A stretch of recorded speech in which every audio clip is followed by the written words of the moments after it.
There's a coin, it's spinning gold. Waves whisper secrets, stories untold. Salt in the air, it brings it bites. Mga kaspero, diretso night dive na po tayo. Ito yung gamit natin pang night dive dito sa Dayo. Yung kasama nating dalawang bangka, yan. Yung isa doon sa dulo. Ayun o. Yung may signal light. Ayun.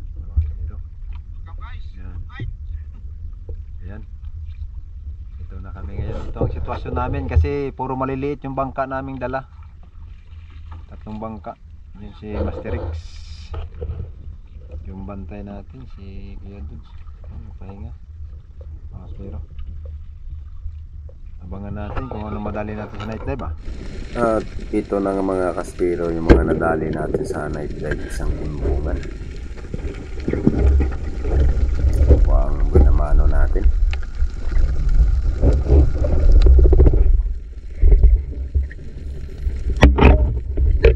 Kahit pagod mga kaspero, pero okay lang. Dahil mababaw naman. At yung sumunod natin, ayan, isang silver drummer.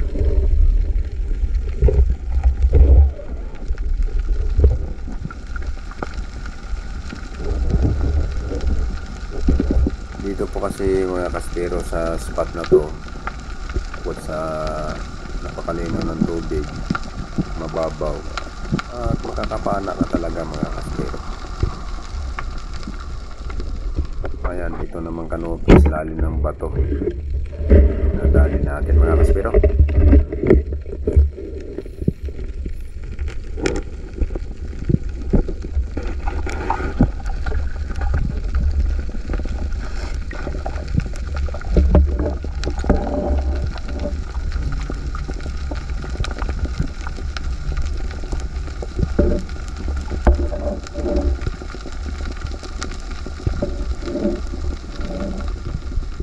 At yung sumunod na yung pag-drop, ayan, isang lapu-lapo. Ito yung tinatawag namin na lapu-lapong tilapia. Ewan ko lang sa inyo kung ano ang tawag nyo dito mga kaspero. Ayan.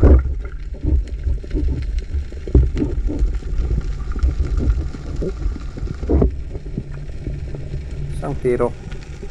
Yan, full.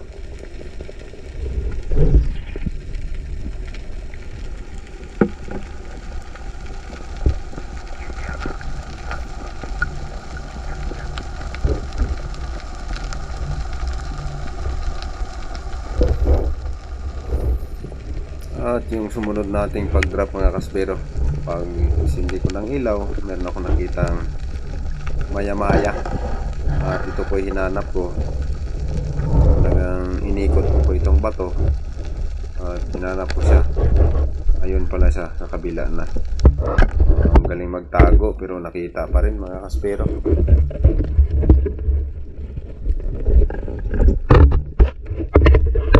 Good size po kasi ito.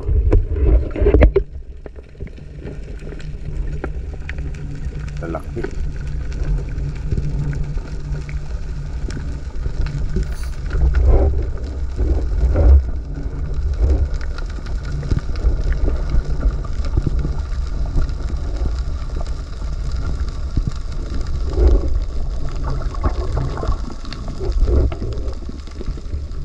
Yan, hindi po maya-maya yan mga kaspero. Ang tawag nila dito sa amin, bintian, suga. Pero yung hugis niya, yung itsura po niya ay maya-maya. Hindi magmula sa bulto at saka yung kulay, pero yung tinik niyan mga kaspero, grabe. Yan, bintian ang tawag nila dito sa amin. At ito na nga yung dugtot mga kaspero. Pakailap. Pero pinagtsagaan natin ang nagsamapana natin mga kaspero. Nadali natin yung dugtot.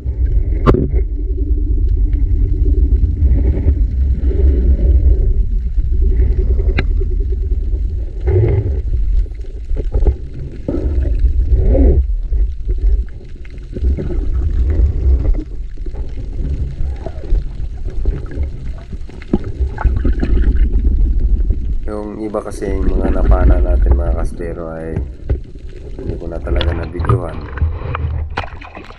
Gawa nga ng yung battery natin ay nire-reserve pa natin hanggang kinabukasan pa. Mga kaspero, ito na nga yung huling isda natin sa night dive. At ito po yung night dive na karugtong ng part 1 natin mga kaspero. At susunod na nito yung ating pang-araw. Good morning mga kaspero. Kaahon lang namin sa night dive. Naluto pa kami ng pang-ulam.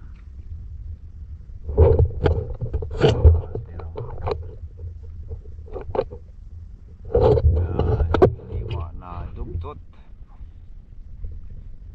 Tingnan natin yung iniwang dugtot mga kaspero.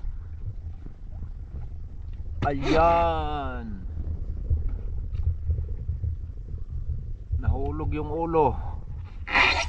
Sinisid ko, hindi nakita. Sayang.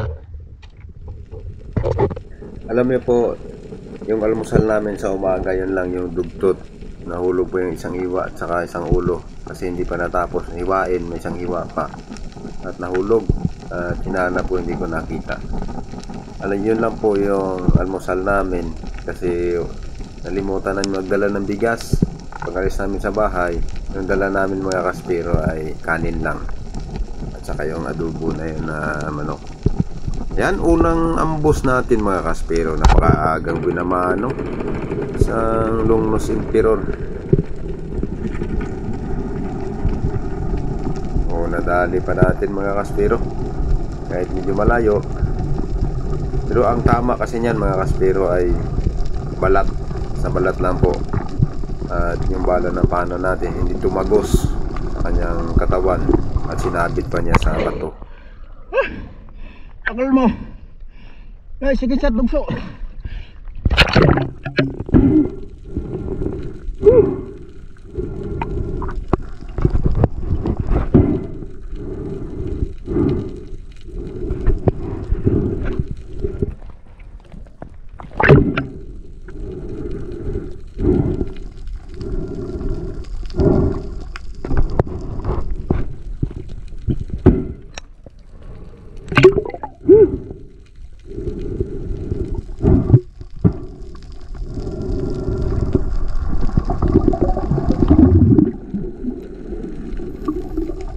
Sayang po kasi mga kaspero pagka hindi nasi-pinshot kasi sa balat lang yung tama niya. At sinisid ko muna, ito po tinanggal ko sa bato. Ano yung corals na yan na parang yellow green yung kulay. Yan yung sinabit mga kaspero yung shooting line natin. Ayun. Ingat din natin tinanggal para hindi masira yung corals mga kaspero. At yan na nga yung Emperor natin na si Kinshot Master X. Ayan. Grabe, sobrang lapit. Stone shot. Nadali talaga yung bato mga kaspero. Si Kinshot ni Master X. Hindi tumama talaga sa isda.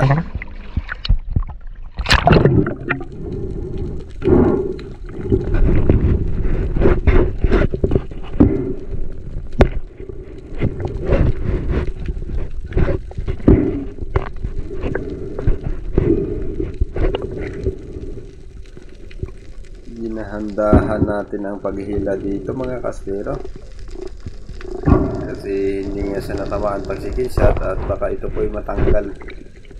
Sayang naman kung makawala pa. Ayan o, yung mga kaspero.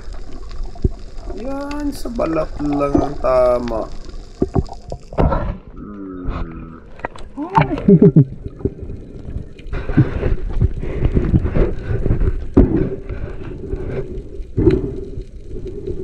Good size na Longnos Emperor mga kaspero.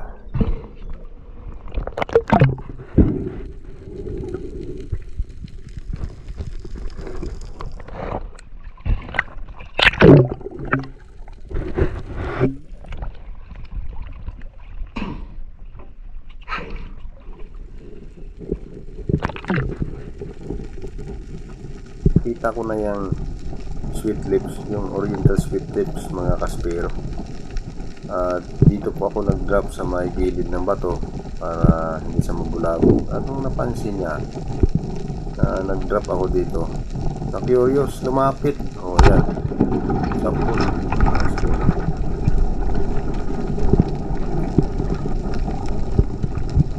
Ugali po kasi nito, itong isdang ito, pagka mayroong batuhan at ito po ay pinuntahan mo agad siya, sisilin mo siya, papasok sa bato yan mga kaspero.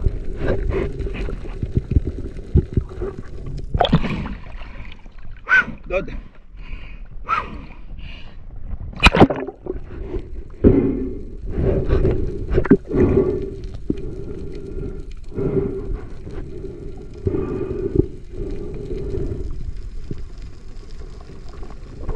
At yung sumunod nating pag-ambos mga kaspero, ayan, dahil sa mababaw nga lang po yung tubig, sa taas pa lang nakita ko na itong mga unicorn. Dalawang klase ito mga kaspero, yung unicorn na to, yung humpnose at saka yung sungayan. Ito yung pinili natin, isang sungayan. Yung pareha silang malalaki mga kaspero.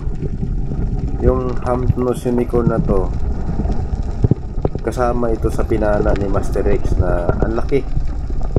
Umabot po yun mga kaspero ng 4.7. Yung kasama nun na pinana ni Master X. Ito naman yung pinili ko, yung isa yung may sungay mga kaspero. Oh, Dod.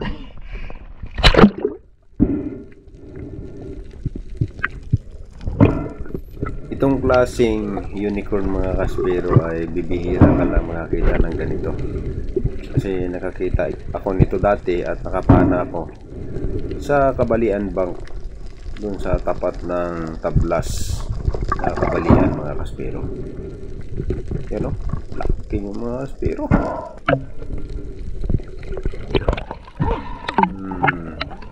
Secure na natin yung sungay para hindi tayo suwagin mga kaspero. Yan. Okay lang yung sungay, wag lang sa buntot mga kaspero, kasi napakatalas ng tapak niyan sa buntot.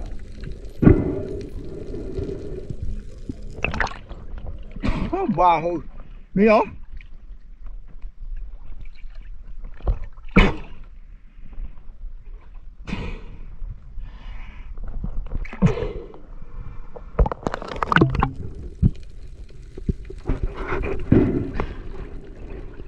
Bro. Nung sinabi kong malaki, pinakita din doon si pinana ni Master X na malaki mga kaspero. Hindi siya ikong karos ka.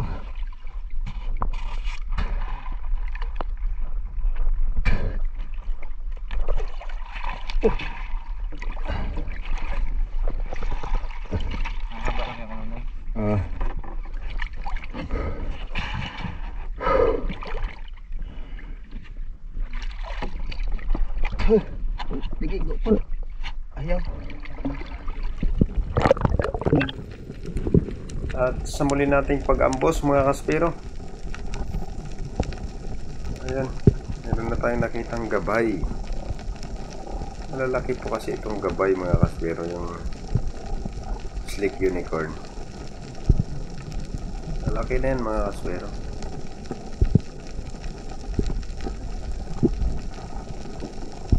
Yung malayo, kaya inaantay-antay natin.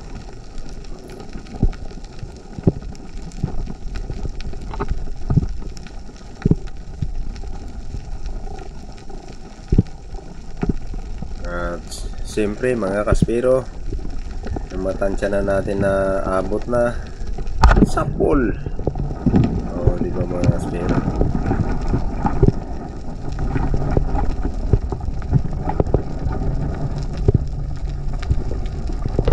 Mga lugar na ito mga kaspero ay lagi na lang maganda panahon at medyo malapit sa inuubihan namin.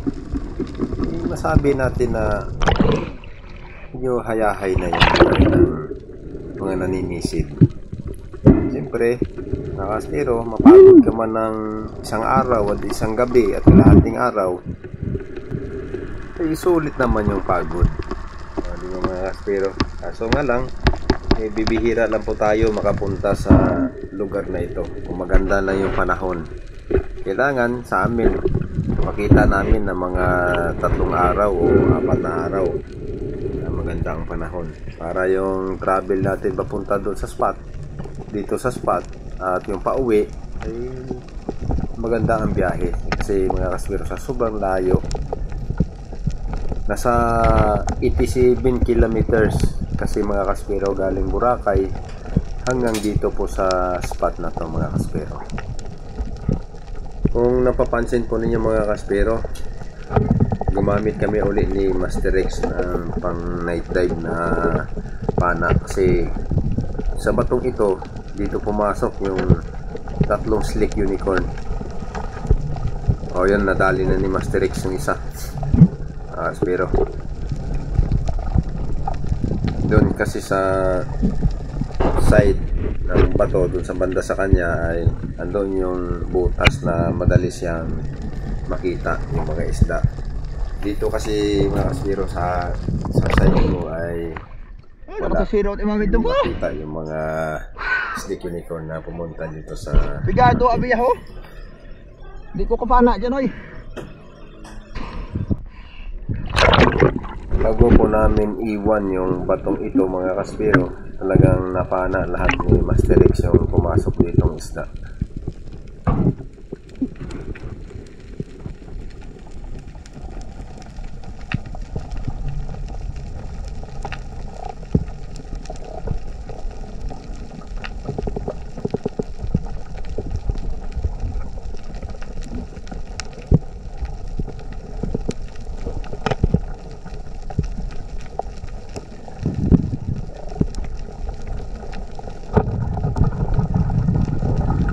Ayun mga kasbiro, dinig nyo po sa kabila, kumana na naman si Master X. Ayun o, dali niya. Isang malaking unicorn mga kasbiro.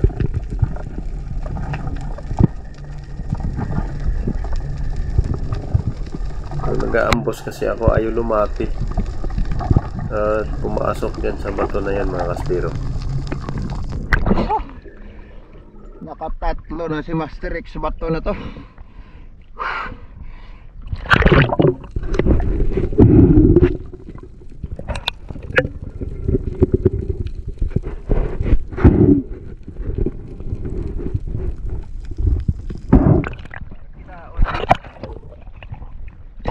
Itong bumakugay yan nagsuhot. Up at sandarong kay Nanoy.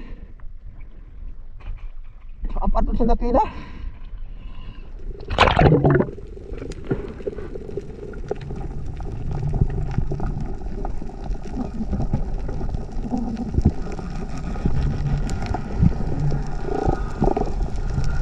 Si Master X sa kapana ng pananglitan yung undong-undong ba mga kasbiro.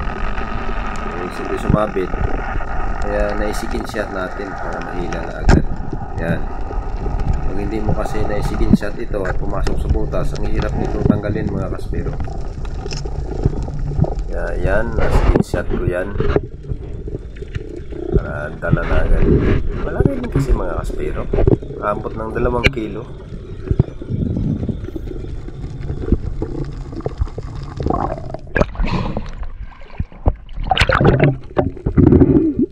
Gusto ko po sana mga kasbiro na bago kami umuwi ni Master X ay sana mapuno namin yung isang styro para talagang sulit yung gastos at saka siyempre kailangan din natin yung pira para panggastos at pangdagdag baon mga kasbiro kasi preparasyon na naman ito para sa Coron Palawan. Kaya sinamantala namin na magandang panahon nakapagdayo. Kaya kahit hindi na puno yung styro mga kasbiro, eh sulit naman. Dahil sa yung expenses namin umabot ng 3,000 at dalawa lang kami ni Otol at yung bantay ko ay yung bantay namin yung anak ko ay tag ano kami 3,000 mga kasbiro. binawas lahat ng gastos. O, di ba? Okay na yun, malaki na yun mga kaspero. Yung ganong halaga. Dagdag na pambaon namin sa papunta sa competition. Yan o, ninadali ni Master X doon sa bato na yun mga kaspero. At yung sa akin naman, yung nasa screenshot ko at yung isa na walang video, yung akin mga kaspero ay dalawang indong-indong. Ayan. Oh, dalawang indong. 180 din ang kilo nito mga kaspero. O, diba? Pira pa rin. O, ito na. Ayan, mga kaspero. Ang kabuuan ng huli namin. Bagong banla mga kaspero.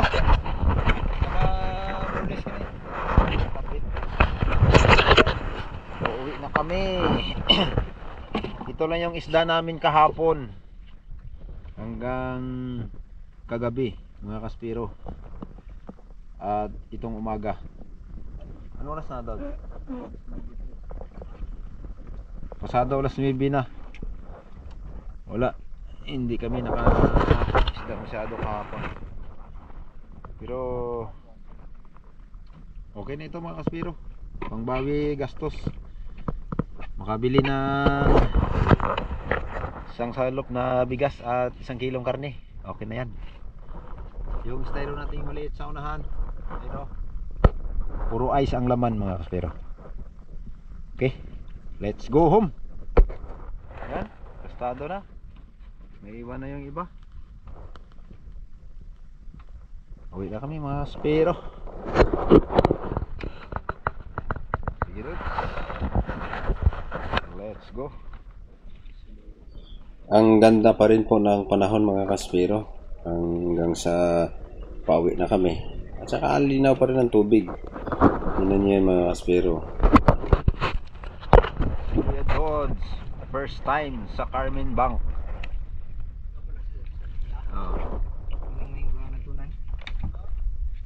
Buhay pa to. Bulinjin pa to dati.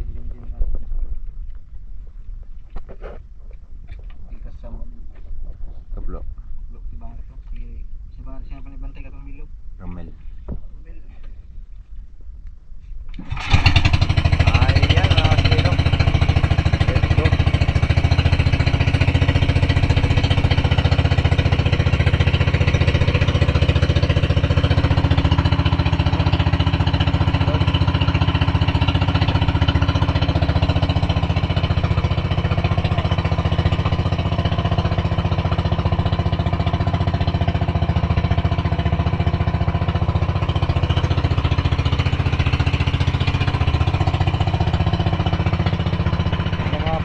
Pero 5 oras ang biyahe namin.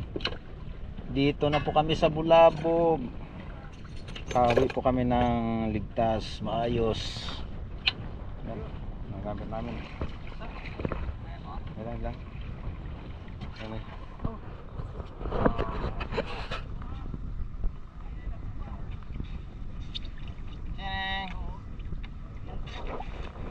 Wala lang ito yun. May mabukasan mo. Hindi ko ito.